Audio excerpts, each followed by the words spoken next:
Esse é o seu marco zero, né? Exercício 2. É. Show.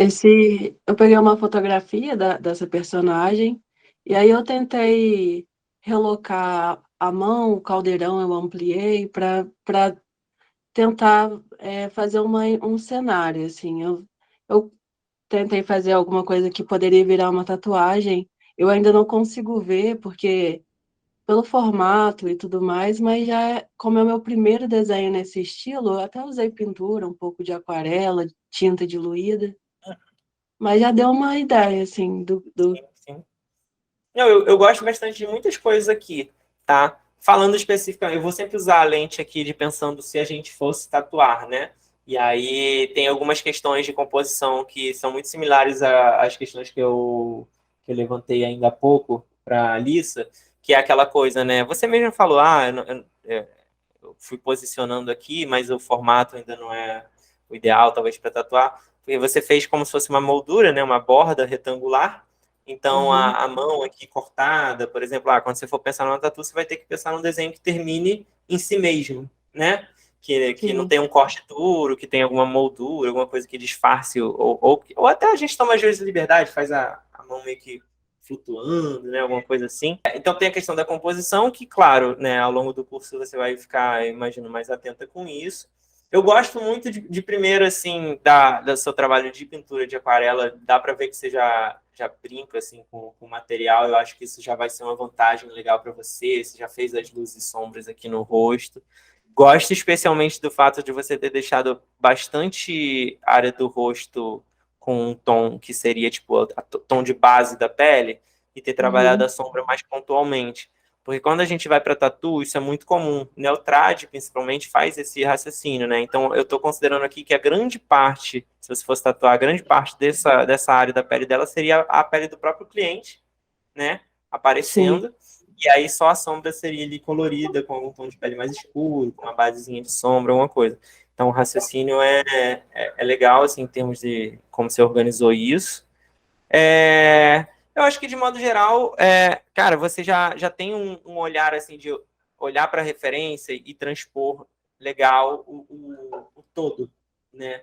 Eu acho que o que a gente pode trabalhar aos poucos são as questões de detalhes mais específicos, tipo, como trabalhar o formato, o volume e o gestual dos cabelos, por exemplo, né? Uhum, A Hermione, ela tem lá características de ter um cabelo super volumoso e tudo mais, e aqui você fez esse volume, mas eu acho que individualmente, por exemplo, as mechas elas não estão tão bem resolvidas quando poderiam, né, dentro de um todo aí no desenho. Mas aí são coisas muito pontuais. É o mesmo exemplo daquele exercício lá da textura, né, que eu sei que você botou aqui, que a gente vai mostrar daqui a pouco. Mas eu acho que é isso, aquilo que eu estava te falando, para cada caso, eu até falei isso para alguma outra pessoa numa outra reunião que teve aqui, para cada caso que a gente vai ter que tatuar. Por exemplo, eu vou tatuar uma pessoa que tem um cabelo, sei lá, encaracolado. Beleza, vou criar essa personagem. Aí você vai estudar como que tatuadores e outros ilustradores resolvem o volume de um cabelo encaracolado. Aí eu, que nem no seu exemplo aqui, vou desenhar um pássaro, né, e tal. Aí você vai estudar como que outros artistas resolvem a textura das penas. Ou, sei lá, vou desenhar uma carpa, como é que normalmente é feito as escamas? E o tatuador tem essa questão da versatilidade, né? Então, cada novo projeto que você nunca fez esse animal, ou essa característica desse objeto, essa coisa assim, vai ser um desafio novo, você vai ter que estudar um pouco aquilo, e com o tempo, depois de já ter feito vários do mesmo, você já vai entender, tipo, um pouquinho de cada um desses cenários.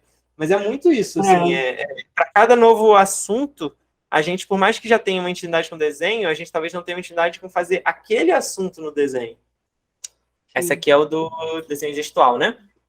Sim, do desenho gestual. Tá com pouco contraste, porque eu fiz só com lápis, assim, um desenho rápido.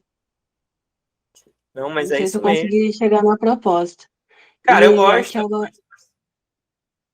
Pode dica falar. que você deu de limitar o espaço de acordo com olhando a imagem, isso foi sensacional. Fez toda a diferença para os meus próximos desenhos. De fazer as Pegar marcações o iniciais, negativo, começa o e ne- termina, né? sim, o negativo da forma também ajuda muito. Aham. Que bom, cara, que bom. Essa coisa de marcar o espaço é importante, porque às vezes a gente começa sem noção do todo, né? E aí, sei lá, o desenho não cabe todo no papel, né? Sei lá, comecei fazendo o rosto, e quando eu vou fazer o turbante aqui na parte de cima, ele vai ficar para fora do papel, porque eu não pensei na proporção certa antes de começar. Então, é realmente essa uma preocupação. Sim, seguindo uma ordem de desenvolvimento do desenho, né? O rascunho ou o gestual que a gente está falando aqui, ele é uma das primeiras coisas. Então, antes do gestual, o que vem? É entender qual é o espaço que a gente vai ocupar. É isso aí mesmo. Eu gosto da maneira como você resolveu as linhas, elas seguem um formato meio. Tudo é bem orgânico, né? Existem duas maneiras distintas de trabalhar desenho gestual, e isso é muito da particularidade de cada pessoa. Eu gosto de separar assim, entre gestuais orgânicos e gestuais geométricos, né? Gestuais sinuosos, curvados e geométricos. Não tem melhor ou pior, são duas características, duas maneiras de lapidar um todo e intuindo formas, né? Então tem gente que vai mais por esse caminho que nem eu estou vendo aqui no seu, e tem gente que gosta de fazer aquelas chanfradas de formas geométricas para pensar no sólido, né? Nos cubos, nas coisas assim. E aí dentro do orgânico, uma das vantagens dele em detrimento do outro é que você já dá uma intuição de movimento, né, da linha, de aquela coisa da fluidez, assim, dá uma coisa que eu acho que aqui é legal para a observação que a gente está fazendo, porque é o gestual, né? É entender a fluidez da sua mão ali sendo passada pela. Eu sempre falo que é um pêndulo entre a intuição, que é o que é observar e tentar passar direto para o papel muito daquela observação sem tanto filtro, mas ao mesmo tempo precisa ter um filtro que é a intenção e as escolhas para você tomar certas decisões de observação. Então é sempre um pêndulo ali, porque se você para muito para racionalizar e escolher cada linha, você perde um pouco desse feeling, dessa coisa de fazer o rascunho rápido, de colocar a intenção no gesto, no traço. Mas se você faz sem analisar demais, você acaba, tipo, atropelando, né, as observações que nem a gente está falando. Eu acho que você fez um bom equilíbrio, sim, cara. Não Valeu. tenho muitas ressalvas sobre isso, não. Inclusive, eu usei essa imagem de exemplo também, né, eu fiz um desenho dela também. Deixa eu ver a próxima aqui de silhuetas. Sobre a digital, você quer falar alguma coisa? Eu passei direto, nem falei. Não, é isso mesmo, eu agradeço as dicas. Eu tentei fazer realmente com lápis mais solto, assim, para não ficar muito marcado, não ficar uma cópia dura. Aí tentei deixar nesse formato mais sketch, assim, para não definir muito as linhas. Quis deixar Você esse esboço. futuramente, se você quiser voltar nesse ou num próximo, essa é a base. O desenho, o exercício é esse mesmo.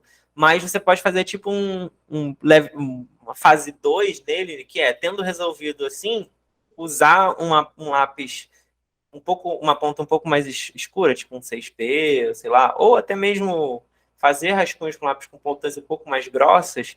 Tem duas vantagens aí, né? Eu gosto da ponta grossa para o rascunho, porque ela obrigatoriamente ela te impede de fazer detalhe. Então você já está se limitando, porque o objetivo aqui é realmente trabalhar o todo primeiro.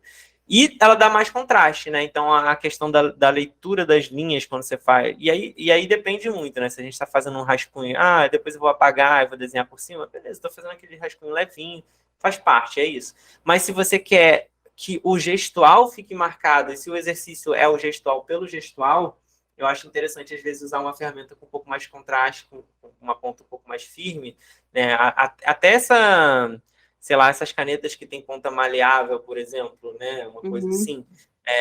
O gestual com caneta, ela tem uma característica que é você não consegue fazer o traço clarinho. Todo traço ele fica, né? entendi. Todo traço ele fica. Então, é um contra, entre aspas, é uma coisa que, entre aspas, dificulta mais, porque a gente está acostumado a confiar no fato do lápis, né? Eu poder fazer bem levinho e depois vir marcando mais. Mas se você vai fazer, sei lá, um exercício que é só para treino, eu acho interessante brincar, às vezes, com uma caneta que tem uma ponta chanfrada, que você consegue fazer uma linha mais grossa, uma linha mais fina, só mudando o ângulo, só dando uma pressionadinha assim, porque você consegue especificamente enxergar o desenho da linha que você está fazendo, porque a linha ela não é só um fio de cabelo. né? Ela pode ser uma linha que a gente chama de valorizada, né, na arte final, no nanquim, por exemplo, que ela engrossa e ela afina, que ela tem o momento certo de fazer o chanfrado, de fazer a curva, de fazer essa... E isso tudo você pode estudar nesse exercício posteriormente, dessas formas que eu estou fazendo, meio que dão um level 2 aí do exercício, que mesmo no rascunho, você já ter essa intenção de aonde é fino e aonde engrossa. Você faz isso no feeling, com o tempo você vai tendo uma linha, e aí você vai passar limpo depois, escolhendo, ó, essa aqui engrossou e afinou aqui, ficou super elegante. Então eu vou salvar, eu vou manter essa, e aí essa eu vou usar para minha arte final, entendeu? Você consegue visualizar isso na linha direta ali no rascunho. Beleza? Beleza, valeu. Se você gostou desse vídeo e quer ver outros como esse, se inscreve aqui no canal. É só clicar no logo redondo que está aí na tela, dá um gostei no vídeo e compartilha com outras pessoas que você acha que também vão gostar. Comenta aqui embaixo para a gente poder trocar ideia e, por último, dá uma olhada nesses 2 vídeos sugeridos aqui na tela. Pode ser que você também goste. Muito obrigado e até a próxima!